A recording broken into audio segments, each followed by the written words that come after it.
Bonjour, bienvenue pour une nouvelle vidéo de diagnostic réparation. J'espère que celle-là sera rapide puisque j'ai déjà fait le pré-diagnostic et puis on va expliquer un petit peu comment je suis arrivé à ma conclusion.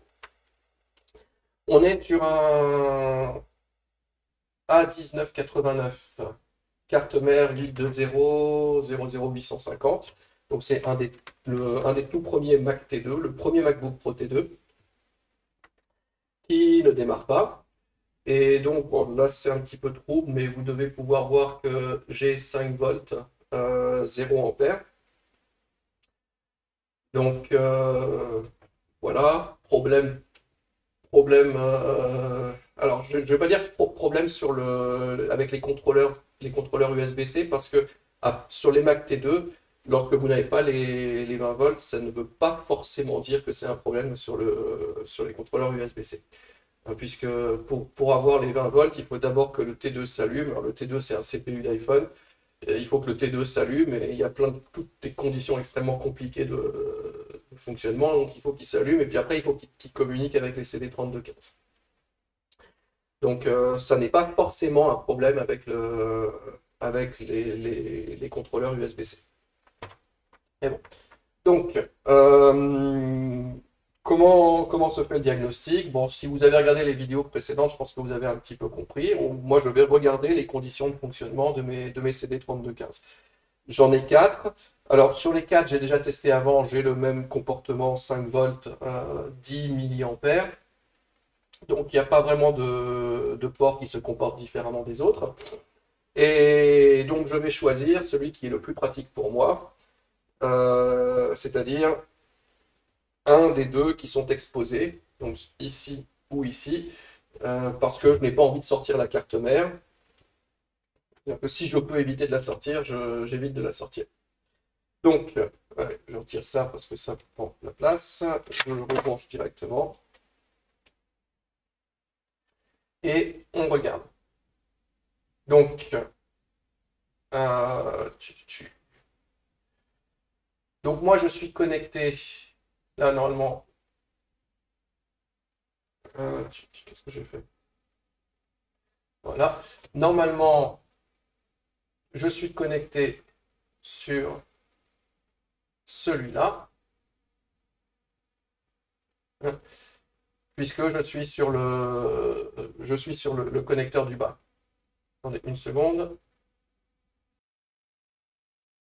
Je suis revenu, désolé, quelqu'un sonnait à la porte. Donc, je disais, je suis sur le port du bas qui est bien connecté au CD3215 qui est exposé. Et je vais suivre ce qui se passe depuis l'USB-C. Donc, alors, on a ici écrit Fuse, c'est le fusible qui se trouve là.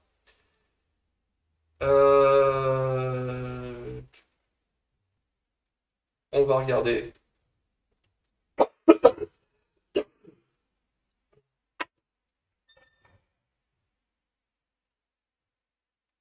On va mesurer.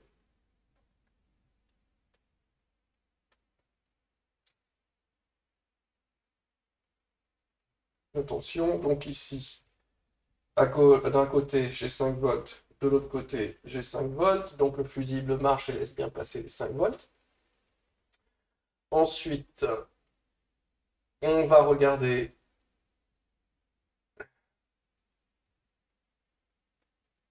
si les MOSFET sont bien contrôlés par le CD3215 et est-ce qu'ils laissent passer jusqu'à PPDCN machin. Donc PPDCN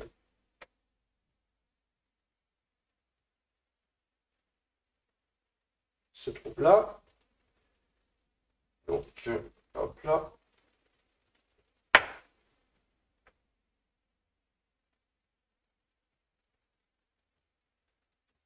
Donc, ok, PPDCN passe, ça veut dire que le MOSFET marche, ça veut dire que le CD3215 fonctionne suffisamment pour au moins contrôler le MOSFET. Je dis fonctionne suffisamment parce que ça c'est un microprocesseur, il a plein de fonctions attachées, et il y en a certaines qui peuvent marcher, d'autres qui peuvent ne pas marcher. Donc en tout cas, la fonction de contrôle du MOSFET, elle est bonne. Alors ça, si vous avez suivi les autres vidéos que j'ai faites avant, on sait que ça m'assure que les 3 premiers LDO sont créés. Mon Dieu. Désolé. Voilà. Que le 3V3 LDO, le 1V8 LDO A et le 1V8 LDO D sont créés.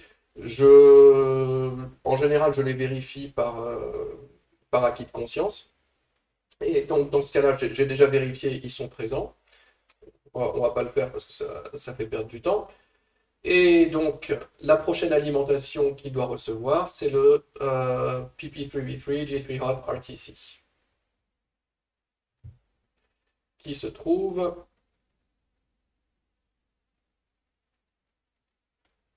ici, c'est 3200.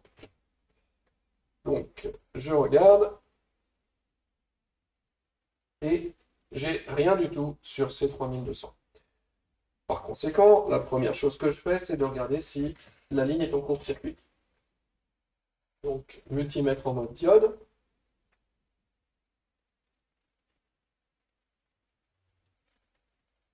Et, pardon, je me suis planté.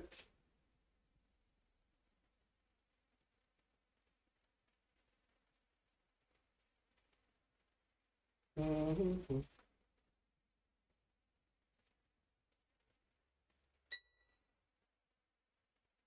380, donc ça c'est parfaitement normal. Donc pas de court-circuit sur ça. Du coup, je vais regarder d'où vient PP3V3 J3 Hot RTC et je vais essayer de comprendre les conditions de fonctionnement de la puce qu'il crée.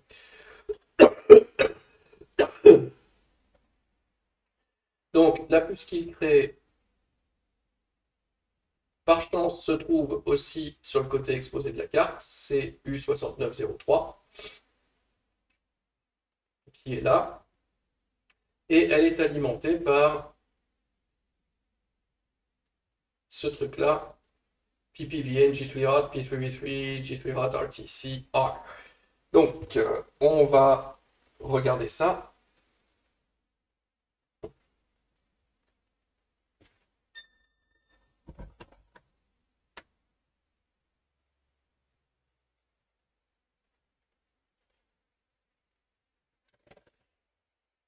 Alors, normalement, vous avez déjà vu qu'il y a un problème hein, avec, à cet endroit-là. Donc, bon, moi, je l'ai vu après avoir fait mes mesures. Mais alors, je dois mesurer, par exemple, ici. Et j'ai rien du tout. Donc, ça veut dire que ma puce ici, qui est censée sortir le 3V3 J3 RTC, elle ne le sort pas. Bah, une des raisons, ça pourrait être qu'elle n'est pas alimentée. Enfin, c'est sûr qu'elle n'est pas alimentée, en tout cas. Donc, même chose qu'avant, je débranche et je regarde si je n'ai pas un court-circuit sur cette ligne. Et bingo, court-circuit. Donc voilà, moi ce que j'ai fait. Et alors, après avoir fait ça, j'ai un petit peu observé autour. Et qu'est-ce que j'ai vu? J'ai vu ici ce condensateur qui est craqué. Alors, est-ce que ce condensateur est sur la même ligne? Ça, c'est une première question. Et il y a aussi le fait qu'un condensateur craqué, ça ne veut pas forcément dire qu'il est mort. J'en ai déjà vu qui sont craqués et qui fonctionnent parfaitement. Évidemment, il vaut mieux éviter de le laisser comme ça. Mais voilà, il y a ça que j'ai observé du coup parce que je me trouvais dans cette zone-là. Donc on va regarder ce que fait ce gars-là. C'est lui. Alors lui, il est sur PP-Bus G3 Hot Speaker Amp Right. Donc a priori, il n'est pas sur cette ligne-là qui est PPVN, J3 Hot, P3V3, machin, J3 Hot. Mais en fait, il me semble qu'il y est. Ça je n'ai pas encore confirmé, mais il me semble de mémoire. C'est juste un changement de nom. Si je cherche d'où cette ligne, d'où elle vient. Toc, toc.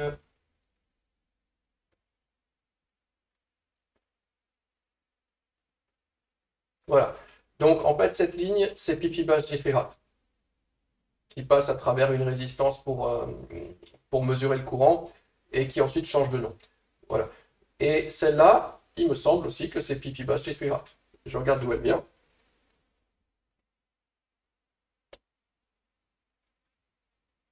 C'est PPVN machin.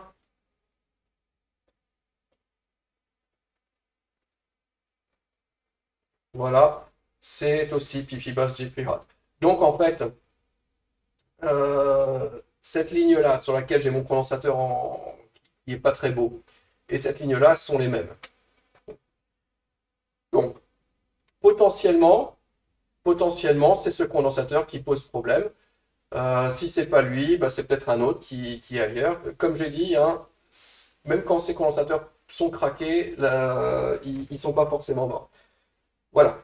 Alors, si ce que j'aurais voulu faire, idéalement, ça aurait été de directement le retirer pour regarder, mais vous voyez, la batterie est juste à côté. Et je ne vais pas chauffer ma carte à 500 degrés avec la batterie juste à côté. Donc malheureusement, juste pour pouvoir retirer ce condensateur qui pourtant est exposé, auquel j'ai accès direct, je vais devoir sortir la carte. Bon, j'ai déjà fait le démontage en avance hein, pour gagner du temps. Il y a juste à la sortir, mais ça déjà c'est pas quelque chose de simple. Euh, non.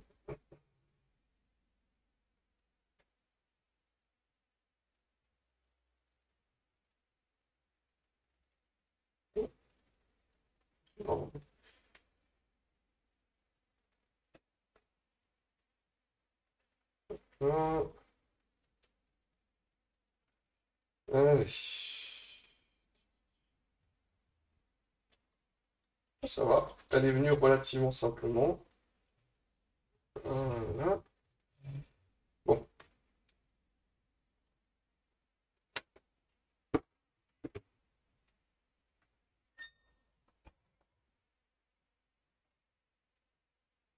Voilà. Donc, ce que je pourrais faire aussi, si je ne l'avais pas vu, évidemment, j'aurais utilisé la caméra thermique et j'aurais appliqué une tension pour voir où ça chauffe. Mais comme j'ai déjà ce gars-là qui est suspect, et que de toute manière, comme il est craqué, qu'il marche ou pas, comme il est craqué, je vais le remplacer, je vais commencer par le retirer. Je le retire. Si le court-circuit a disparu, c'est que c'était lui le problème. S'il n'a pas disparu, c'est que le problème était ailleurs. Donc je commence par ici appliquer de l'étain à basse température parce que ça me permet de retirer ces composants plus facilement.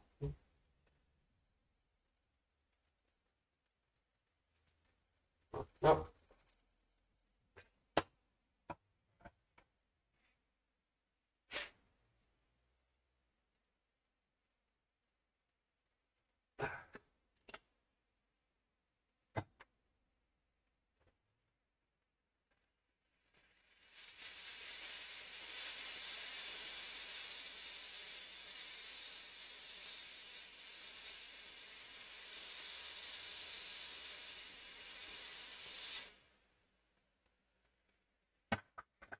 Ok.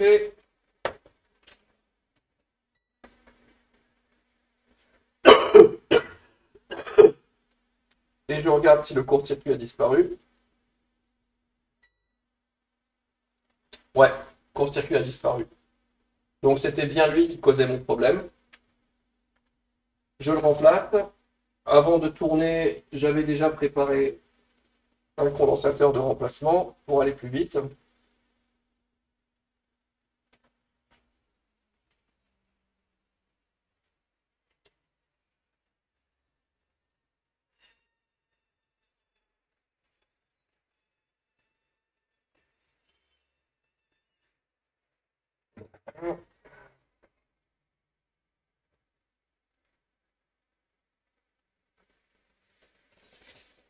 Je vérifie après remplacement que je n'ai plus de court-circuit.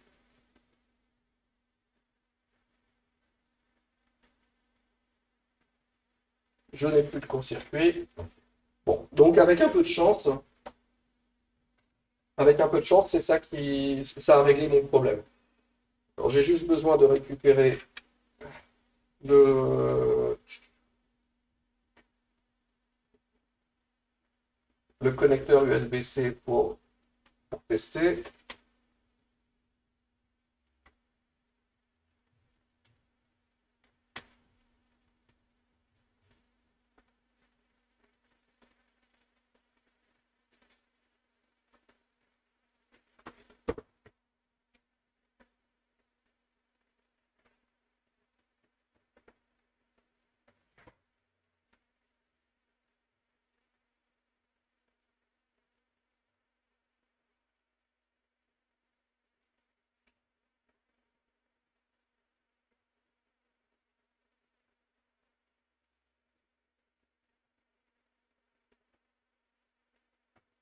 Allez, je, je mets des petites vis pour le maintenir en place parce que des fois, il a tendance à se déconnecter alors que la carte est alimentée et ça, c'est jamais une bonne chose.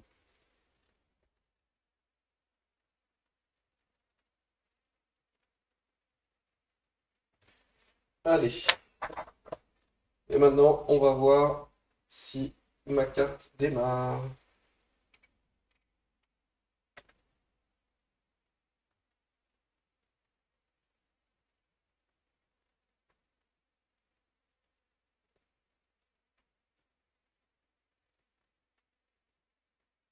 Et oui, je passe à 20 volts.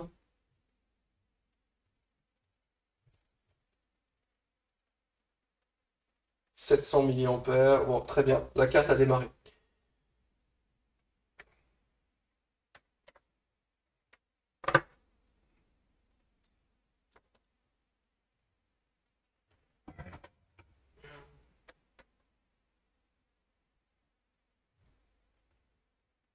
Voilà, donc on semble bon. Je vais tout remonter, vérifier que ça fonctionne, mais je suis assez confiant.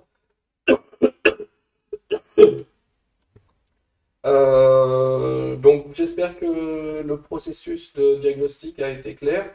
Il y avait certainement d'autres manières de s'en sortir. Si vous faites ça un petit peu à l'aveugle et que par réflexe, vous commencez par tester PipiBus, vous seriez tombé dessus. Parce que vous regardez Louis Rossmann il teste toujours PipiBus, donc vous faites pareil, vous trouvez le problème. Ou alors, en observant la carte au microscope, vous l'auriez vu. Moi, je sais que je devrais le faire, mais c'est pas un réflexe que j'ai. Je suis trop excité d'aller essayer de diagnostiquer et de comprendre ce qui se passe. Mais je sais parfaitement que j'aurais dû faire une inspection visuelle que je n'ai pas faite parce que voilà, j'arrive pas à le contrôler. Je vous remercie d'avoir regardé et je vous dis à bientôt.